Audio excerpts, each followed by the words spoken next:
ಸ್ನೇಹಿತರಿಗೆ ಬರೋ ಚಿತ್ರದಿಂದಲೇ ಮನಸ್ಸಿಗೆ ಒಂಥರ ನೆಮ್ಮದಿ, ಶಾಂತಿ, ಪ್ರೀತಿ ಸಿಗ್ತದೆ. ಕೃಷ್ಣನ ಬಾಲರೂಪ ಬಾಲಗೋಪಾಲ. ಕೃಷ್ಣ ಯಾರಂತ ನಮಗೆಲ್ಲ ಗೊತ್ತಿದೆ, ವಿಷ್ಣುವಿನ ಒಂದು ಅವತಾರ. ಅವನು ಬಾಲಲೀಲೆಗಳನ್ನು ಏನು ಮಾಡ್ದ, ಅದರಲ್ಲಿ ಏನು ನಮಗೆ ಸಂದೇಶ ಇದೆ ಅದನ್ನೆಲ್ಲ ನಾವು ಯೋಚಿಸಿದರೆ ಅದಕ್ಕಿಂತ ದೊಡ್ಡ ಬೇರೆ ಏನೋ ನಮ್ಮ ಪಾಠ ಇರೋದಿಲ್ಲ. ನಾವೇನು ಸ್ಪಿರಿಚುವಾಲಿಟಿ ಅಂತ ಹೇಳ್ತೀವಿ, ಆಧ್ಯಾತ್ಮಿಕತೆ ಅಂತ ಹೇಳ್ತೀವಿ, ಅದನ್ನು ಬಾಲಗೋಪಾಲ ಎಂಜಾಯ್ ಮಾಡ್ತಾ, ಅಂದರೆ ಪ್ಲೇಫುಲ್ಲಾಗಿ. ಸ್ಪಿರಿಚುವಾಲಿಟಿ ಅಂದರೆ ಸೀರಿಯಸ್ನೆಸ್ ಅಲ್ಲ. ಆಧ್ಯಾತ್ಮಿಕತೆಗೆ ಯಾರು ವಾಲಿರ್ತಾರೆ ಅವರು ಸೀರಿಯಸ್ ಆಗಿರಬೇಕು, ಹಂಗಲ್ಲ. ಬಾಲಗೋಪಾಲನ ನೋಡಿದರೆ ಅದನ್ನು ಎಷ್ಟು ಜಾಯ್ಫುಲ್ಲಾಗಿ, ಎಷ್ಟು ಸಂತೋಷವಾಗಿ ನಾವು ಸ್ಪಿರಿಚುವಲ್ ಆಗಿರ್ಬೋದು ಅನ್ನೋದನ್ನು ಸೂಚಿಸ್ತಾರೆ. ಆ ಮುಗ್ಧತೆ, ಭಕ್ತಿ, ಪ್ರೀತಿ, ಅದನ್ನೆಲ್ಲ ನಾವು ಗೋಪಾಲನಲ್ಲಿ ಕಾಣಲಿಕ್ಕೆ ಸಾಧ್ಯ ಆಗ್ತದೆ. ನಮ್ಮ ಸ್ಕ್ವಾಡ್ವೈಸ್ ಸಂಸ್ಥೆ ಮಹಿಳೆ ಮತ್ತು ಮಕ್ಕಳಿಗಾಗಿ ಕೆಲಸ ಮಾಡ್ತದೆ.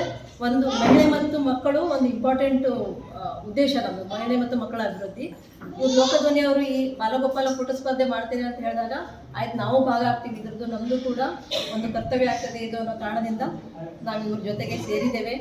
ಇಲ್ಲಿ ಇವತ್ತು ಏನು ರಾಧೆ ಕೃಷ್ಣ ಇದ್ದೀರಿ, ನಮ್ಮ ಪೇರೆಂಟ್ಸಿಗೆ ಎಲ್ಲರಿಗೂ ಗೊತ್ತಿದೆ. ಮಕ್ಕಳು ಸಣ್ಣವರಿದ್ದಾಗ ನಾವು ನಮ್ಮ ಮಕ್ಕಳಿಗೆ ರಾಧೆ ಮತ್ತು ಕೃಷ್ಣನ ಮಾಡಿರ್ತೀವಿ, ಮಾಡದೇ ಇರುವುದೇನೇ ಇಲ್ಲ. ಯಾಕಂದರೆ ಅಷ್ಟು ಪ್ರೀತಿ ಬಾಲಗೋಪಾಲನ ಬಗ್ಗೆ. ಹಾಗೆ ನಮ್ಮ ಮಕ್ಕಳಲ್ಲಿ ನಾವು ಬಾಲಗೋಪಾಲನ ಕಾಣ್ತಿರ್ತೀವಿ. ನಮ್ಮ ಮನೆಗಳಲ್ಲಿ ದೇವ್ರ ಕೋಣೆಗಳಲ್ಲಿ ಬಾಲಗೋಪಾಲಂದು ಕೂಡ ಒಂದು ಸಣ್ಣ ಮೂರ್ತಿ ಇಟ್ಟು ನಾವು ಪೂಜೆ ಮಾಡ್ತೀವಿ. ಯಾಕಂದರೆ ಮನೆಯಲ್ಲಿರೋ ಮಕ್ಕಳು ಸಮೃದ್ಧಿಯಾಗಿ ಬೆಳೀಲಿ, ಚೆನ್ನಾಗಿ ಬೆಳೀಲಿ, ಒಳ್ಳೆಯದಾಗಲಿ ಅನ್ನೋ ಉದ್ದೇಶಕ್ಕಾಗಿ ಬಾಲಗೋಪಾಲನನ್ನು ದನ ಕಟ್ಟವರ ದನ ಕಾಯೋರ ಜವಾಬ್ದಾರಿಯನ್ನು ಹೆಗಲ ಮೇಲೆ ಹೊತ್ತು ಓಡಾಡ್ತಾ ಇರುವಂಥ ಮತ್ತೊಬ್ಬ ದನ ಕಾಯುವಲಿಕ್ಕೆ ಯಾವ ಹಿಂಜರಿಕೆನೂ ಇಲ್ಲ. ಬಹಳ ಖುಷಿಯಿಂದ ಹೇಳ್ಕೊಳ್ತೀನಿ. ಕೃಷ್ಣನ ಭಕ್ತರಲ್ಲಿ ನಾನು ಒಬ್ಬ. ಆ ಸ್ಪರ್ಧೆ ಬಹಳ ಖುಷಿ ಕೊಡುವಂಥದ್ದು. ನನ್ನನ್ನು ಈ ಒಂದು ಕಾರ್ಯಕ್ರಮದಲ್ಲಿ ಭಾಗವಹಿಸಿ ಅಂತ ಕೇಳಿದಾಗ ತುಂಬ ಆಯಿತು. ಜಗತ್ತಿನ ಯಾವ ಭಾಗಕ್ಕೆ ಹೋಗಿ ಬಂದರೂ ಈ ಮಣ್ಣಿನ ಗುಣವನ್ನು ಬೇರೆಲ್ಲೂ ನೋಡ್ಲಿಕ್ಕೆ ಸಾಧ್ಯ ಇಲ್ಲ. ಇದು ಋಷಿ ಮುನಿಗಳ ಪರಂಪರೆಯಿಂದ ಬಂದಿರುವಂಥ ಒಂದು ದೇಶ. ನೀವು ಆಲಿಸಿ ಕೇಳಿದರೆ ಇಲ್ಲಿ ಹರಿಯುವ ನದಿಯಲ್ಲಿ, ಬೀಸುವ ಗಾಳಿಯಲ್ಲಿ ನಾವು ಓಂಕಾರವನ್ನು ಕೇಳ್ತೇವೆ. ಇಂತಹ ಪವಿತ್ರ ಭೂಮಿಯಲ್ಲಿ ಹುಟ್ಟಿದ ಪುಣ್ಯ ನಮಗಿದೆ.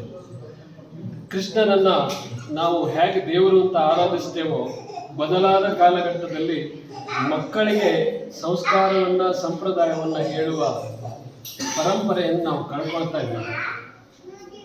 ಕೈಯಲ್ಲಿರುವ ಮೊಬೈಲ್ ಇರ್ಬೋದು, ಅಥವಾ ಮಾಧ್ಯಮಗಳ TV ಮಾಧ್ಯಮಗಳಿರ್ಬೋದು, ಅಥವಾ ಮಕ್ಕಳನ್ನು ಓದಿಸ್ಬೇಕು, ಮಕ್ಕಳು ದುಡ್ಡು ಮಾಡಬೇಕು, ಹೊರಗಡೆ ಹೋಗಬೇಕು ಅನ್ನುವ ಧಾವಂತದಲ್ಲಿ ನಮ್ಮ ಪರಂಪರೆಯ, ನಮ್ಮ ಕಥೆಗಳನ್ನು, ಸಂಸ್ಕಾರವನ್ನು ಮಕ್ಕಳಿಗೆ ನಾವು ಹೇಳ್ತಾ ಇದ್ದೇವೆ.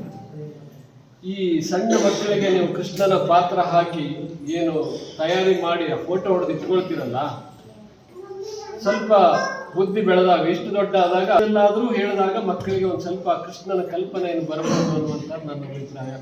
ಹಾಗಾಗಿ ಮಕ್ಕಳಿಗೆ ಆ ವೇಷವನ್ನು ಹಾಕಿ ನೀವೇನು ಕರ್ಕೊಬಂದ್ರಲ್ಲ, ಬಹಳ ಒಳ್ಳೆ ಕೆಲಸ ಮಾಡಿದ್ದೀರಿ. ಒಂದು ವಿನಂತಿ ಇದೆ ನನ್ನ ತಾಯಂದ್ರಲ್ಲಿ.